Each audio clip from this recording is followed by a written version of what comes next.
Exactly. And I don't exactly understand. Okay, her question is very simple. What we tell people is that when you become cleaner, you become more sensitive. Now, what that means in literal terms is that you go back to being who you should have been to begin with. When we pollute the body, when we chemicalize the body, when we dumb our head from being conscious, we literally become desensitized. And today, to live in a very sick world, I understand why all of us wanted to be desensitized. We didn't want to feel. We didn't want to be energized. And one of the big struggles you have by eating raw food that liberates you and gives you energy is that it brings you to another level, it forces another level of thinking and attitude and consciousness. And that's why a lot of you want to run back immediately to the dead stuff, so that's it. So now, is it a bad thing? What you're referring is maybe it's a bad thing to become more sensitive. No. The more aware you are, the more sensitized you are, the more conscious you become. Now, there's a chemical sensitivity. That's the term that you've been searching for. None of us should have ever had to be exposed to chemicals, period. Chemicals are sort of a relatively new thing in the human scheme of humanity. And what happened with that is that we didn't trust biology enough. And this is very simple, the history of chemistry. That we didn't believe that nature was enough. And we wanted to control it economically. Listen closely. This is how the chemical industry came about.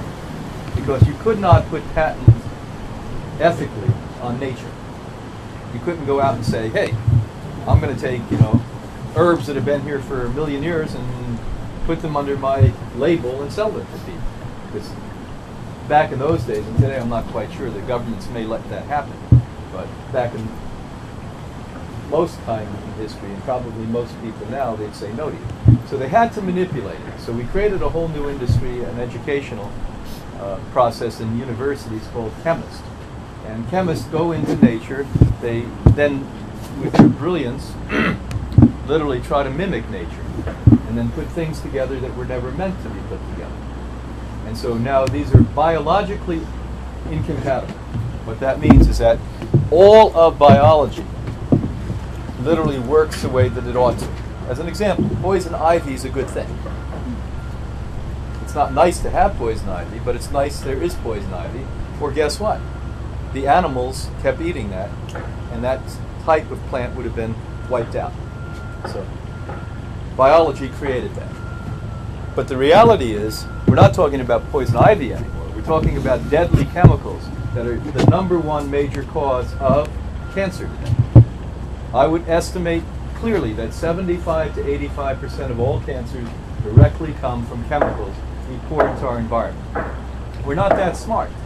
We actually use our oceans, our rivers, our streams, and our lakes as cesspools. We make believe if we don't see it, it's not there. That's like a child thinking that if you're in a closet and close your eyes, nobody's going to find you. And that's how idiotic it is. The truth of the matter is that's how we've been thinking. And now it's gotten so bad, we've killed so much of nature that it's spewing back on us again. And so we're getting sicker and sicker. It also affects mental illness. It also affects why women, and when I was a little boy, had menstruation at 55 and today it's 45. Why girls used to have menopause. Why girls used to have menstruation at 16 and now they do at 10. This is all why men have prostate cancer today and prostate problems, and we didn't know what they were 25 years ago. This is all chemicals in the environment. So chemical sensitivity is totally different than sensitivity. We want to be sensitive, we want to be aware, we want to be conscious, but we don't want to have something happen to us that's not part of the biological rhythm. Are we going to get sick easier? No, you're going to get stronger and less sick easy. But you'll be smart enough, unlike our past, to know when you're being contaminated. That's simple. I was so thick with stupidity and garbage in me, I could have eaten anything. I could have eaten nails and not known it was bad for me. Yes?